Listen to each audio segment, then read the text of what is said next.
세 왕 이야기라고 하는 책이 있습니다. 다윗과 또 사울 그리고 압살롬에 관한 이야기인데요. 세 명의 왕이 등장하고 있기 때문에 제목이 세 왕 이야기라는 책인데요.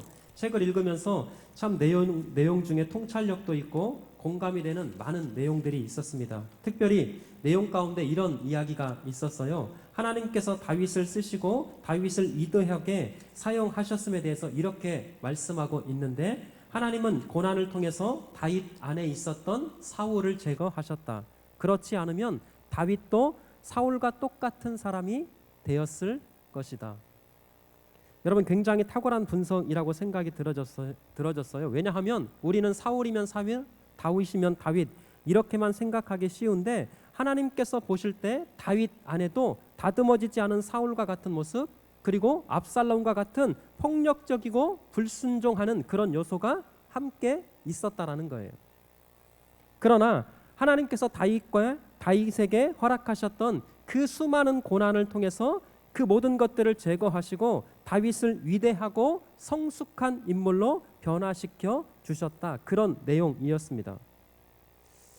왜 제가 이런 말씀을 드리느냐? 여러분, 우리가 함께 읽었던 본문 이 요한복음 12장에도 두 종류의 모습을 우리가 발견할 수 있죠. 바로 마리아의 모습과 가룟 유다의 모습입니다. 저와 여러분들이 성경을 읽을 때마다 항상 느끼는 것은 우리 모두가 다 이 마리아의 이 헌신과 마리아와 같은 그런 삶을 살기를 그렇게 희망을 하는데, 그러나 여러분 잘 생각해 보세요. 우리 안에도 가룟 유다와 같은 모습이 남아 있을 수 있다라는 거예요.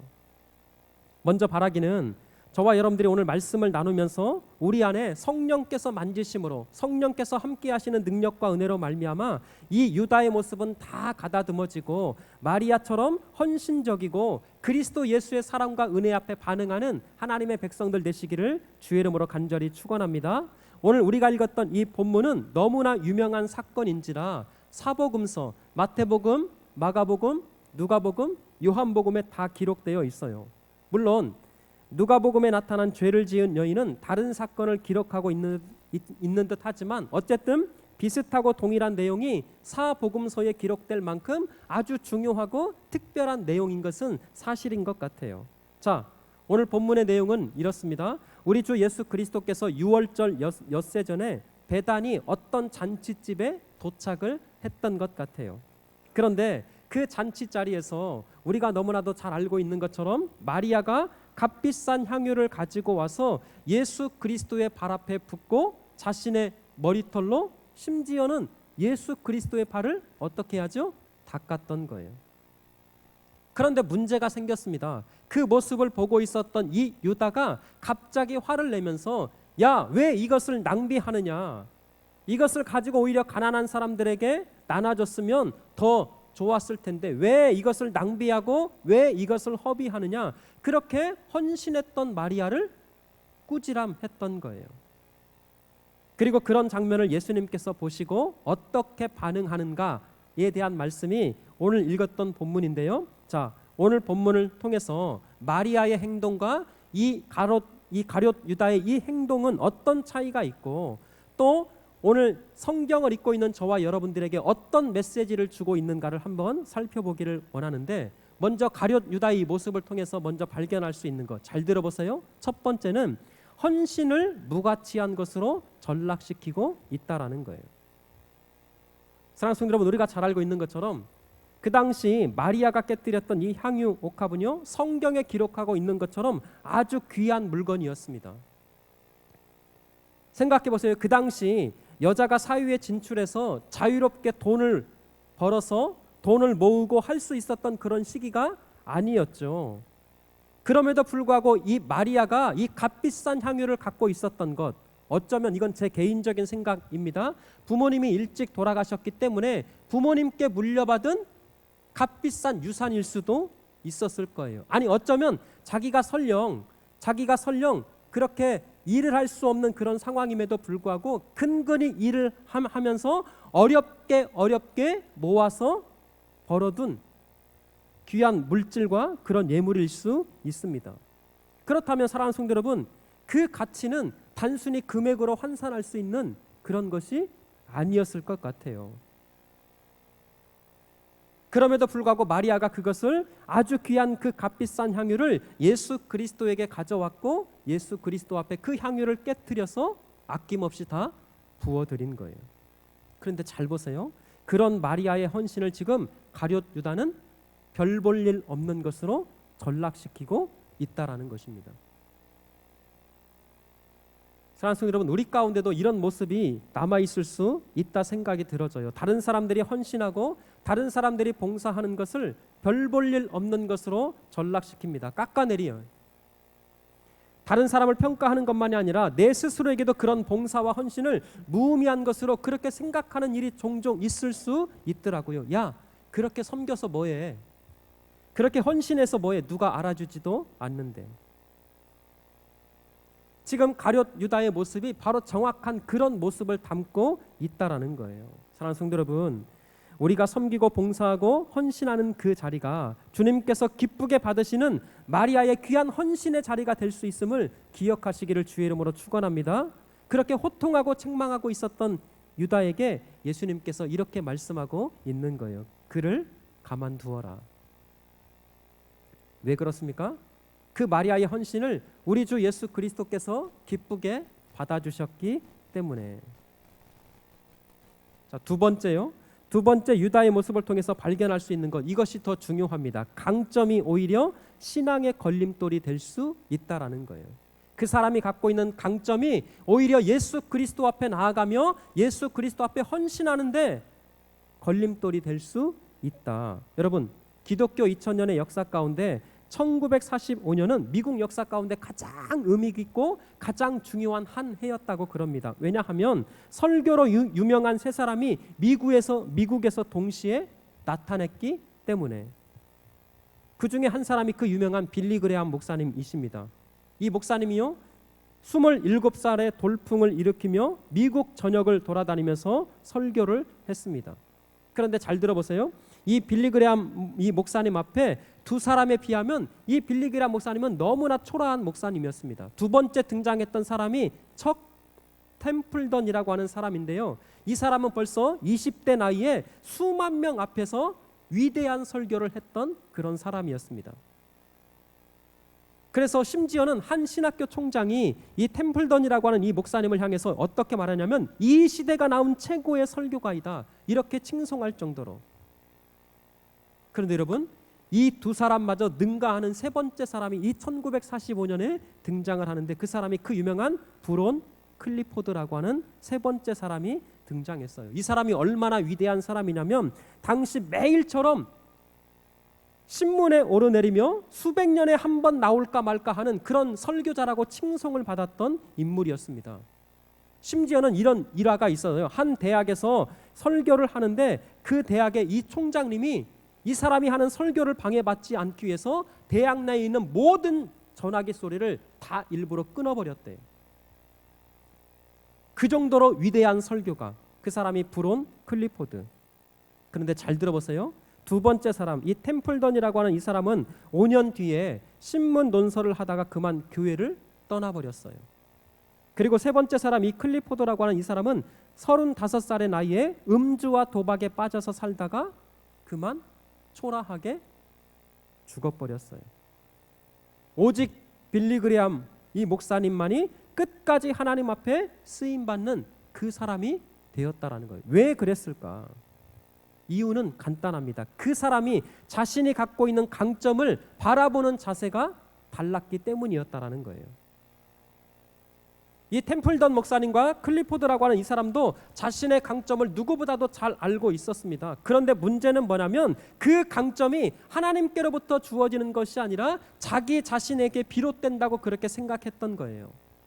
그런데 이 빌리 그레함 이 목사님은 자신이 갖고 있는 설교의 재능, 이 복음에 대한 이 열정이 자신의 것이 아니라 오직 하나님께로부터 나오는 것이라 생각했고요. 자신이 갖고 있는 이 재능과 장점이 오히려 하나님 앞에 복음을 증거하는 일에 걸림돌이 될 수 있다, 그렇게 생각했기 때문에 빌리 그레함 목사님은 이 두 분의 목사님과 달리 늘 하나님 앞에 엎드려서 기도하는 사람이었다라는 거예요. 사랑하는 성도 여러분, 제가 이것을 말씀드리는 이유가 있어요. 오늘 성경에서도 우리가 아이러니한 것을 한 가지 발견할 수 있습니다. 여러분, 예수 그리스도와 이 제자들의 이 모임 가운데 돈꾀를 누가 맡았냐면 유다가 맡고 있었어요. 그런데 우리가 너무나 잘 알고 있는 것처럼 제자들 중에서는 돈을 전문적으로 다루고 전문적으로 관리했던 한 사람이 있었습니다. 지금으로 말하면 세무 공무원이었던 레위와 마태였어요. 그런데 정작 이 유능한 사람이 있었음에도 불구하고 그럼에도 불구하고 돈꾀를 유다가 맡았다라고 하는 것은 어쩌면 전문가가 인정할 정도로 선천적으로 은사적으로 돈 관리에 탁월한 재능을 갖고 있었던 사람이 누구였다라는 거예요? 유다였다라는 거예요. 그런데 안타깝게도 그가 갖고 있었던 이 재능과 이 능력이 오히려 예수 그리스도를 떠나버리고 예수 그리스도를 팔아버리는 결정적인 걸림돌이 되었고요. 예수 그리스도의 이 구원의 은혜를 저버리는 자신만의 강점에 지나지 않았다라는 거예요. 우리가 너무나도 잘 알고 있는 말씀이니까 오늘 가룟 유다가 이렇게 말합니다. 그거 300데나리오나 되는 건데 왜 낭비하고 그래? 왜 허비하고 그래? 여러분, 정확한 가격과 그 수치를 알고 계산할 정도로 이 가룟 유다의 머리가 아주 비상했던 것 같아요. 그러나 그가 갖고 있었던 이 장점, 그가 갖고 있었던 이 재능이 결국 예수 그리스도를 나의 구원자, 예수 그리스도를 하나님으로 바라보지 못하는 결정적인 걸림돌이 되어버리고 말았어요.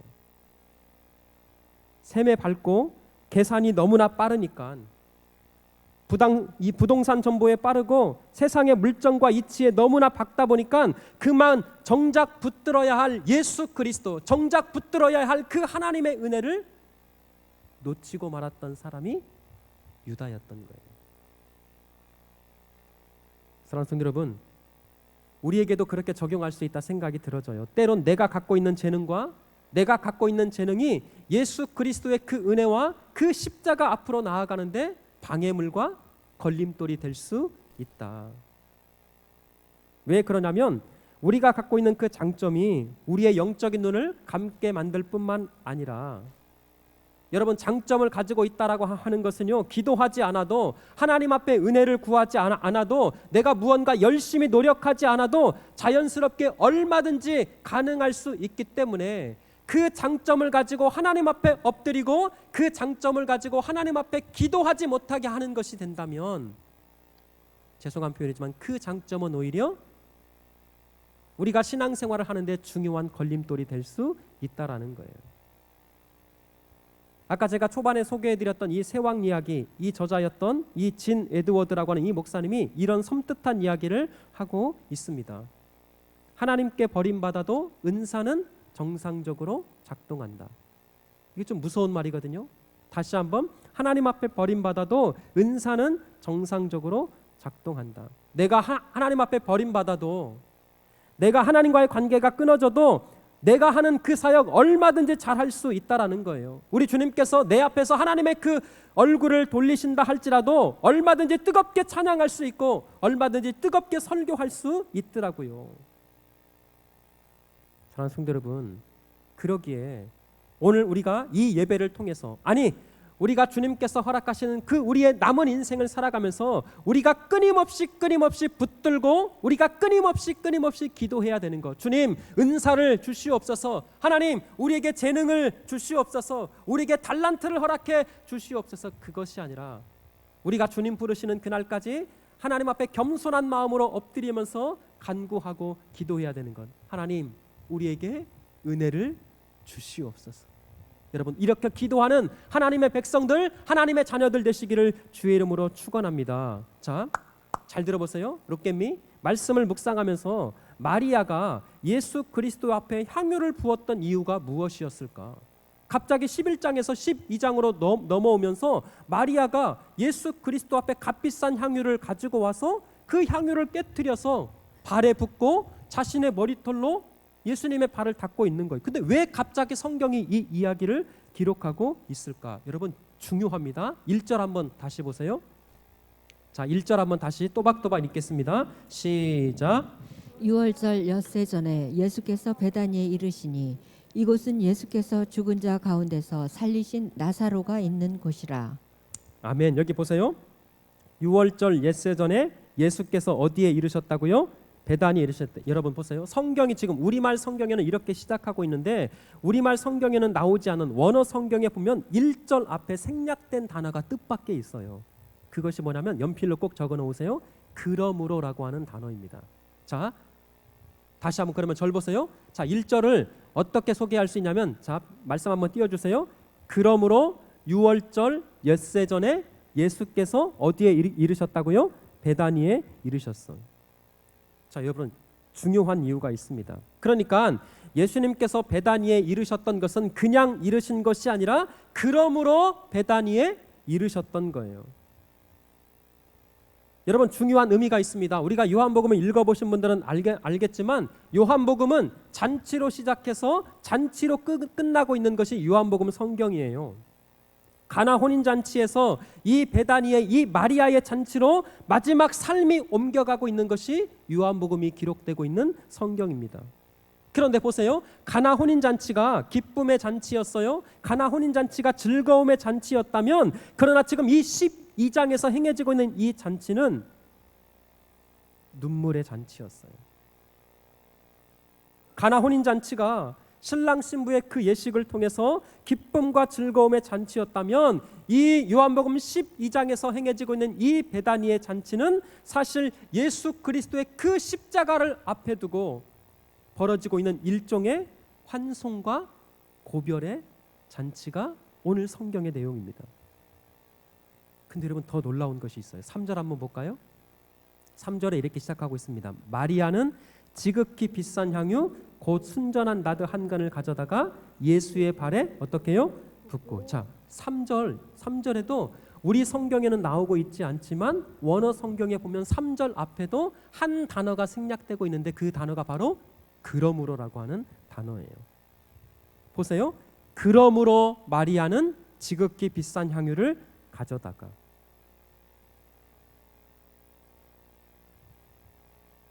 아하, 다시 보세요. 지금 요한복음 12장 1절은요. 그러므로 예수께서 6월절 엿새 전에 베다니에 이르렀는데 그냥 우연히 이른 것이 아니라 그러므로 6월절 엿새 전에 베다니에 이르셨어요. 그런데 3절에 보니까 마리아가 그 예수 그리스도를 향한 이 잔치에서 향유 옥합을 깨뜨렸는데 우연히 그냥 깨뜨렸던 것이 아니라 마리아도 그러므로 비싼 향유를 가져다가 예수의 발 앞에 부었어요. 사랑하는 여러분 중요합니다. 잘 들어보세요. 그러니까 우리 주 예수 그리스도는요 자신의 삶이 얼마 남지 않아서 십자가를 지셔야 함을 알고 계셨어요. 그러므로 6월절 엿새 전에 베다니에 이르셨습니다. 근데 잘 들어보세요. 더 놀라운 것은 뭐냐면 이 마리아가 오늘 주인공으로 등장하는 마리아가 그 사실을 성령의 조명하심으로 깨닫게 된 거예요. 그러므로 그 예수 그리스도 앞에 향유를 깨뜨려 부었던 거예요. 여러분 이게 놀라운 거예요. 다시 한번 이게 중요합니다. 예수 그리스도가 이제 저와 여러분들의 죄를 대속하기 위해서 자신의 죽음을 얼마 앞두고 십자가의 그 대속의 죽음을 앞두고 그러므로 6월절 엿새 전에 베다니에 오셨어요. 그런데 유일하게 3절에 보니까 그러므로 마리아가 향유를 깨뜨려 예수에게 부었던 거예요. 예수 그리스도의 심정을 누구보다도 알았던 마리아. 아니 예수 그리스도의 그 십자가를 깨달았기에 예수 그리스도의 그 고난과 십자가를 통해 그 마리아가 누렸던 그 은혜를 알았기 때문에 오늘 마리아가 향유 옥합을 깨뜨렸던 것은요 그냥 비싼 것 주님 앞에 드려야지 그 정도가 아니라 6월절 엿새 전에 그러므로 십자가를 앞에 두고 오셨던 그 예수 그리스도의 그 사랑과 은혜 앞에 마리아도 그러므로 그리스도의 그 은혜 앞에 향유를 깨뜨려서 부었던 이것이 바로 마리아가 가졌던 그러므로의 믿음이었어요. 그렇다면 우리가 어떻게 이 땅을 살아가면서 그리스도 예수께서 다시 오실 그 소망을 우리가 기대하고 꿈꾸며 살아가는 저와 여러분들이 어떻게 이 마리아의 이 그러므로의 이 믿음 앞에 반응하고 헌신할 수 있을까? 두 가지 중요한 메시지가 있습니다. 첫 번째는요, 말씀을 가까이 하고 위로받는 수준을 반드시 넘어서야 한다. 다시 한번 중요합니다. 말씀을 가까이 하고 위로받는 수준을 반드시 넘어서야 한다. 여러분 중요합니다. 성경에 여러 명의 마리아가 등장하고 있습니다. 예수님의 어머니였던 어머니 이름도 마리아, 막달라 마리아도 나오고요. 나사로의 동생 또 마리아가 등장하고 있습니다. 오늘 본문의 주인공의 이름도 마리아예요. 그런데 여러분 잘 들으세요. 성경이 특이한 것을 소개하고 있습니다. 항상 성경에서 마리아라고 하는 이 사람이 언급될 때마다, 마리아라고 하는 이 이름이 언급될 때마다 반드시 한 단어가 등장하고 있습니다. 그 단어가 어떤 단어이냐면 새벽 예배 시간에 말씀드렸어요. 무슨 단어냐면 발이라고 하는 단어예요. 무슨 단어요? 자, 크게 어떤 단어요? 발. 자, 누가복음 10장 39절 보면 이런 말씀이 있습니다. 자, 같이 한번 읽어볼게요. 시작. 그에게 마리아라 하는 동생이 있어 주의 발치에 앉아 그의 말씀을 듣더니. 자, 누가복음에도 보니까 그에게 마리아라 하는 동생이 있어 주의 어떤 거요? 발치에 앉아 그다음 그의 말씀을 듣더니. 제가 두 가지만 딱 설명할게요. 오늘 본문 3절 한번 다시 띄워주세요. 3절 말씀도 같이 한번 읽어보겠습니다. 시작. 마리아는 지극히 비싼 향유 곧 순전한 나드 한 근을 가져다가 예수의 발에 붓고 자기 머리털로 그의 발을 닦으니 향유 냄새가 집에 가득하더라. 예, 아까 누가복음에서도 마찬가지고 오늘 본문에서도 보니까 성경이 마리아라고 하는 이름이 등장하면 항상 짝으로 등장하는 한 단어가 등장하는데 그게 바로 발이라고 하는 단어예요. 그러면 왜 등장할까? 왜 성경이 이 단어를 통해서 무언가 중요하게 이 독자들에게, 저와 여러분들에게 어떤 메시지를 전달해주고 싶은 것일까? 여러분 사실은 이 마리아라고 하는 이 이름과 발이라고 하는 이 단어를 통해서 마리아가 갖고 있었던 신앙의 정체성, 마리아가 그리스도 예수를 어떻게 바라보고 있었는가 하는 그 믿음을 보여주는 아주 중요한 두 단어입니다. 자, 질문 드릴게요. 마리아가 항상 주의 발 그 앞에서, 주의 발 근처에서 무엇을 했을까? 아까 누가복음, 오늘 요한복음에서도 알 수 있는 것처럼 마리아는 항상 주의 발 앞에 앉아서 그리스도 예수의 말씀을 들었던 거예요. 아하, 잘 들으세요. 마리아가 이처럼 그리스도 예수를 향한 그 믿음, 대속의 주인으로 이 땅에 오셔서 그 십자가의 죽음을 예비했던 이 마리아의 그 헌신, 그리스도 예수와 심정을 통할 수 있었던 그 믿음, 아무도 준비할 수 없었던 그 예수 그리스도의 십자가의 그 대속, 그 십자가의 죽으심을 유일하게 마리아가 준비해서 향유 옥합을 깨뜨릴 수 있었던 그 믿음은 다른 것이 아니라 그리스도 예수의 발치에 앉아서 그리스도 예수의 입을 통해서 나오는 하나님의 말씀을 들었기 때문이었어요. 사랑하는 성도 여러분, 우리 구의중앙교회에게 저는 필요한 것이 이것이라고 믿습니다. 저와 여러분들도 마리아처럼 주의 발치에 앉아 하나님의 말씀을 듣는 믿음의 종들이 되시기를 주의 이름으로 축원합니다. 다른 것 없어요. 말씀을 가까이 하는 것, 성경을 가까이 할 때 하나님과 그리스도 예수의 마음을 우리 안에 회복되게 될 줄 믿습니다. 여러분, 우리 구의중앙교회 말씀과 기도로 세워져 가는, 그래서 세상의 풍조가 아무리 나날이 갈린다 할지라도 세상의 어떤 것들이, 교회가 이제는 세상을 따라가야 됩니다. 세상의 어떤 그 문명과 문화를 따라가야 됩니다. 다 필요 없어요. 우리 구의중앙교회 주님 다시 오시는 그날까지 오직 하나님의 말씀 붙들고 오직 기도함으로 하나님의 거룩한 뜻을 이루어가는 귀한 믿음의 공동체 될 줄 믿습니다. 여러분, 그렇게 돼야 돼요. 목회자로서 겪는 여러 가지 유혹이 있습니다. 돈에 대한 유혹 피할 수 없어요. 있습니다. 명예에 대한 유혹, 성적인 유혹, 예, 있어요. 그러나 그 어느 것 하나 소홀할 수 없더라고요. 그런데 사랑하는 성도 여러분, 저에게 있어서 가장 큰 유혹은 그런 것보다 주의 발치에 앉아 있지 않고, 주의 발치에 앉아서 하나님의 말씀을 듣지 않고, 하나님의 말씀을 읽지 않고, 그리스도 예수의 그 십자가의 그 마음을 품지 않고 사역하는 것이 저에게는 가장 큰 유혹이에요. 말씀을 듣지 않고 설교합니다.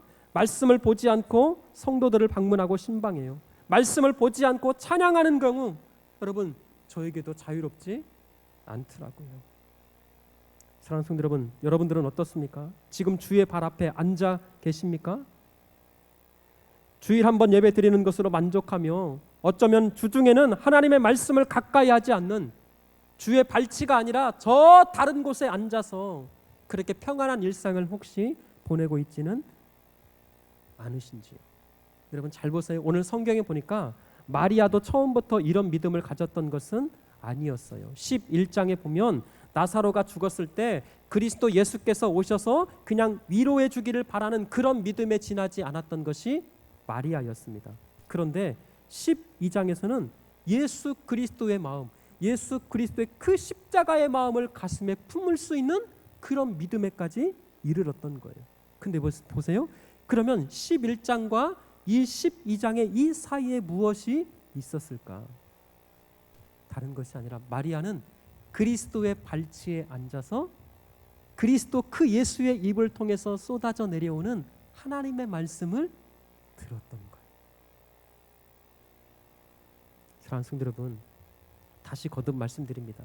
저와 여러분들의 인생, 저와 여러분들의 신앙의 모든 여정 11장, 요한복음 11장에만 머물러 있는 인생이 아니라 반드시 이 12장까지 11장에서 주님께서 그냥 찾아오셔서 손 내밀어 주시고 위로해 주시고 그냥 거기서만 머물러 있는 그런 신앙이 아니라 반드시 12장까지 나아가서 하나님의 사랑 그리스도 예수의 그 십자가의 은혜 앞에 헌신하며 최고의 그 반응과 기쁨으로 그렇게 사역하는 하나님의 백성들 되시기를 주의 이름으로 축원합니다. 이런 변화가 어디서부터 시작된다고요? 하나님의 말씀을 들을 때에. 두 번째 마리아의 그러므로의 믿음으로 우리가 어떻게 나아갈 수 있는가? 두 번째는요, 십자가의 은혜를 가지고 살아야 하는 것입니다. 마리아가 그리스도 예수 앞에 향유를 붓고 머리털로 그의 발을 닦습니다. 여러분, 그 당시 누군가의 발을 닦는 이 행동은 천한 종이나 하는 행동이었다고 그래요. 왜냐하면 고린도전서 11장 15절에 보면 이런 말씀이 있습니다. 긴 머리는 그 여자의 무엇이라고요? 영광이 되나니. 그러니까 잘 보세요. 그 당시 지금으로부터 2000년 전에 팔레스타인 이 지역에서는 여자들이 공적인 자리에서는 절대 자신의 머리털을 풀어 헤칠 수가 없었대요. 그럼에도 불구하고 잘 보세요. 이 마리아가 자신의 머리털을 풀어 헤치고 예수 그리스도의 그 가장 낮은 자리에 앉아서 그 발을 닦고 있는 거예요. 마리아가 이렇게 헌신할 수 있었던 이유 뭐라고요? 바로 그리스도 예수의 십자가의 은혜. 자신의 가정을 지켜주시고 자신을 돌봐주시고 사랑해 주실 뿐만 아니라 자신의 오라비를 살려주시고 초라한 자신들의 그 가정을 사랑하신 그 예수 그리스도의 사랑과 그 은혜 앞에 지금 마리아는 가장 최고의 반응으로 헌신하고 반응하고 있는 거예요. 아하, 그렇구나. 그리스도 예수의 이 사랑과 이 은혜가 우리 가운데 충만하게 임할 때 반응할 수 있구나. 그리스도 예수의 그 사랑과 십자가의 그 은혜가 우리 마음 가운데 회복되어질 때만이 우리가 주님 앞에 헌신할 수 있구나. 사랑하는 성도 여러분, 이제 고난주간입니다. 원래 그냥 그 절기 하나의 행사로 제발 끝나지 않고 다시금 죽어있던 잠들어 있는 메말라버린 우리의 저 깊은 심령 가운데 다시금 그리스도 예수의 이 십자가의 사랑과 은혜가 회복되어지는 그런 놀라운 은혜가 있기를 주의 이름으로 축원합니다. 여러분, 제가 하나 이 예화를 하고 마치려고 그래요.